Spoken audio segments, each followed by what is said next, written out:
The idea was to really try and create a kind of new type of terraced house. We call it slip house because it's basically 3 kind of boxes that have been pushed or slipped over towards the front of the street. And then we've used this glazing to try and prevent overlooking too much of the buildings around us, and also to give us some privacy. Also, we're just trying to make a house that's kind of quite friendly, and the feeling that actually you can kind of see into the building and see what's going on. We actually have our studio on the ground floor, so we work from here. So again, it's this idea about trying to bring kind of work into kind of residential areas, so it becomes a sort of more lively area. It's not just dead during the day with nothing going on.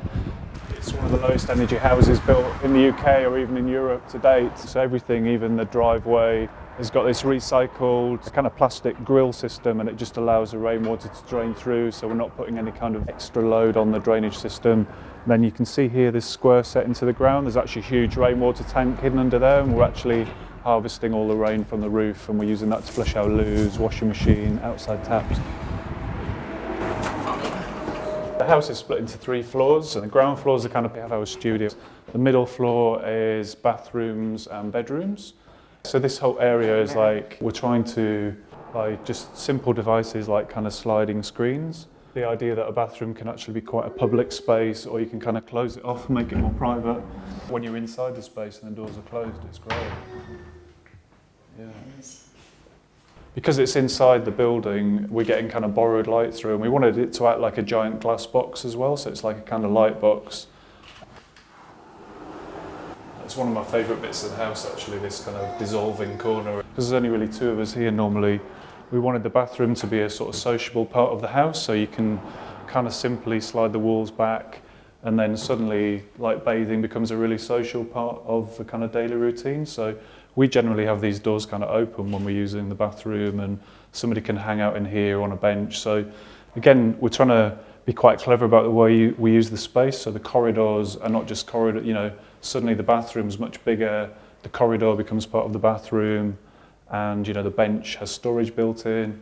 Obviously we do have all the stuff that everybody has, so it's just simply, again, just tucked away behind a cupboard door.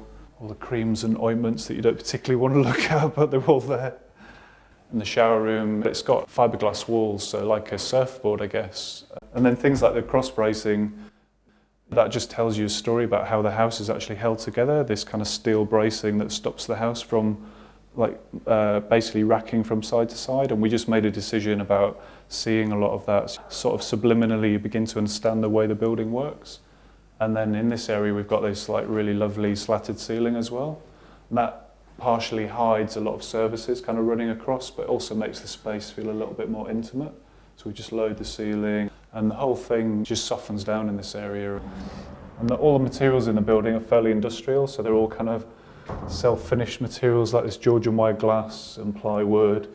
We're kind of expressing the steel frame, so you kind of see the way that the building's actually built. You can actually close off all the rooms with full height sliding doors, so you can make it into separate rooms, but normally it's got that sense of feeling really open.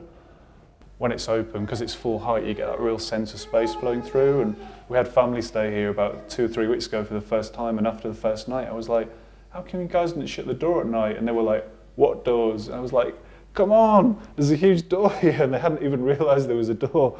And it's a weird thing, isn't it? Just because a door hasn't got a kind of handle on it and hinges, they didn't realise it's actually a door. Because it's quite a small, modest house, we're trying to use little devices like full height doors, and the ceiling's flowing through and the floor's flowing through, so you get that real sense of space. We've actually designed all the furniture in the house, and we've got local craftspeople to build it, so it's just using a sort of limited palette of materials, you get that sense of space flowing through. So that's got bed linen and things in, and all the water tanks and everything are behind there, but the beds have got storage underneath as well, so we've got other storage which you can only get to this by kind of, this is stuff we don't use every day, but so we're trying to use like every square inch of the house really, because we don't have an attic space or anything like that, or a basement. And just by not having handles, they're all on touch catches, you just get that sense of calmness with the furniture and space flowing underneath the cabinets. At the back of the house, we've got a Wildflower Meadow roof. So during the summer, this is amazing. It comes up with like lots of flowers and poppies and things. We're hoping to sort of get lots of wildlife going in the area again. So it's kind of like we've taken the garden and lifted it up.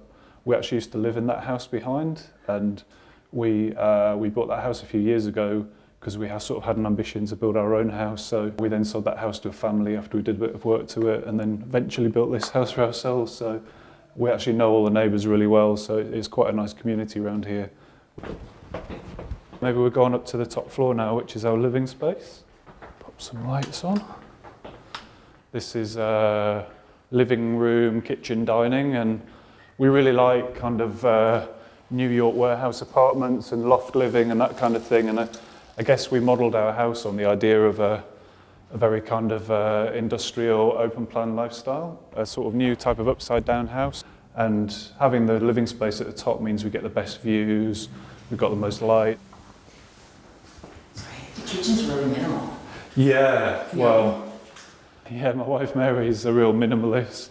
So strangely enough, she's more of a kind of design fascist than I am, and we had big sort of debates about how much stuff should be hidden or pulled out. So I managed to win the argument for having books on display, but yeah, all the, like, you know, it's a fully working kitchen and everything, but we just think that you don't want to necessarily look at everything all the time. So Mary wanted a space that sort of had a sort of monastic kind of feel where she could really relax and just chill out without having to be, you know, sort of looking at the washing up liquid and stuff like that. So the idea is that the whole thing is quite minimal, but then, you know, when we live in here, obviously it's a bit, you know, when we cook and everything, it gets a bit untidy, but then we have a screen around the island unit so that when you're sat on the sofa, you know, you're not really looking at the washing up and stuff. So there's a lot of thought gone into the design. It's how you can kind of make a kitchen that in an open plan space functions, so it doesn't feel like just kind of kitchen units. Yeah, and drawers are all just on touches. So yeah, so everything's kind of, there's no handles anywhere generally, everything's just kind of hidden, but it all works really well. And obviously being minimalist, all our drawers are really tidy. Wow. To get the sense of space in what's relatively a small house, you know, we've used lots of tricks, like most of the furniture you see like hovers, it's all cantilevered from the wall, so you get the sense of space flowing underneath. So it's a trick. This furniture takes up the same amount of space, and yet it kind of feels like the room's bigger than it really is. And the doors are all full height, so the floors and the ceilings flow from one space into another. Things like not changing the floor material between rooms, so you get that sense of the floor material, just this constant surface flowing through the building. And also not using too many materials, so you kind of, somehow the materials, because we haven't used like 5 different materials, somehow it makes the space feel bigger. And we've got these kind of concrete precast ceiling panels, and the whole house uses a sort of ground source heat pump energy system. We're taking sun's energy via solar panels on the roof, pushing it below the building, storing it, and then we're using a heat pump to extract that heat. So we don't have a conventional gas boiler or anything. We've got really low water usage taps, so the whole idea with the building is that we're using as little energy as possible. It's an airtight building, so it's completely sealed. It's got a mechanical ventilation system. It's got huge levels of insulation. So I think one of the really things that works about it is that, well, we didn't want it to look like a low energy building, you know, with kind of like funny shaped roofs and solar panels everywhere and windmills and kind of like waney edge boarding looking a bit like a sort of woodman's cottage. So we wanted it to be a really contemporary piece. This material is it's a fairly inexpensive birch ply, but then we've kind of put a stain on it to whiten it down, so you get this beautiful grain coming through. So we saw the interior as a very kind of white space, but we didn't want it to be, you know, too white. So by using the birch ply, we've been able to use that grain, and I think when you start looking at the patterns in the floor as well of this power floated concrete, you get these kind of swirly, grainy motion patterns everywhere. So whilst, you know, on the face of it, it's quite a minimal palette. Actually, you know, we wanted a house that, but it's got a feeling of almost instant patina, that actually it feels like it's been here for a long time already, and you get the beautiful finishes in these materials coming through. You just don't want stuff in your home. Yeah, well, you know, I suppose at the weekends and stuff, you know, we do trash the place a bit and we leave washing up out, but during the week we try and keep it pretty tidy because there's always people coming around taking a look, and this floor particularly we try and keep more tidy. It is a bit of a kind of sanctuary, this top floor, so it's kind of nice to, you know, have somewhere that you can really relax without being surrounded by just stuff everywhere. So yeah, we've kind of designed the house in a way that there's actually, you know, there's storage space for everything that we need. So we keep things like over here, we've got all our sort of DVDs and CDs, stereo, so everything's here, but it's just kind of tucked away so that, you know, you don't have to just look at this stuff all the time. You see it immediately, open the door, and you're just overpowered by this and the crap that surrounds us in modern day life. So it's all kind of sleight of hand. We've got all that stuff here, but it's just hidden away behind a door, and you shut the door, and then suddenly it's just nice and serene and calm. And again, we made all the furniture in the house pretty much, so everything's been made pretty much from the same plywood. So again, it feels like it's kind of integral to the house, and we've kind of just tried to make everything very, very simple. Yeah, so you can get about 10 people around this table, so it's bigger than it looks actually. It's kind of quite a big table. But I think we wanted to have a house where the spaces can be, you know, multi-purpose. So like if we want to have a quiet meeting and the office is really busy, we can come up here and have a meeting. And it's that thing about not being too precious about, you know, we're trying to do jobs that we enjoy and we love, and it's kind of mixed in with your life, and not to just separate everything out and go, that's work, this is life. It's kind of an integral part of life, really. So we tried to create a space where we can kind of show what we can do, but also just enjoy our daily working lives, really. This floor we use, it's kind of, the whole idea of the house was that the ground floor was this kind of really flexible space, so in the future we could let this out as a little studio flat, or if our parents needed to, they could stay here.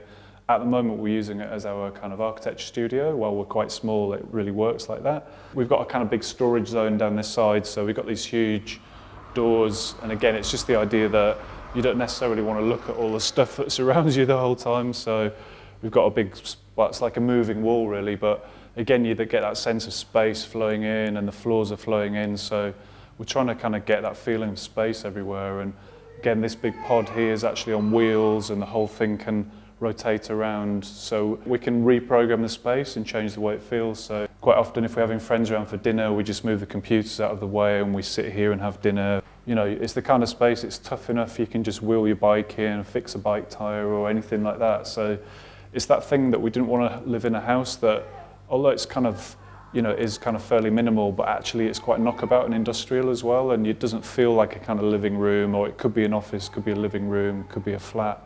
So this is a little kitchenette down here at the moment. So we've got fridge, dishwasher, stuff like that. And then we actually have a little loo in here as well.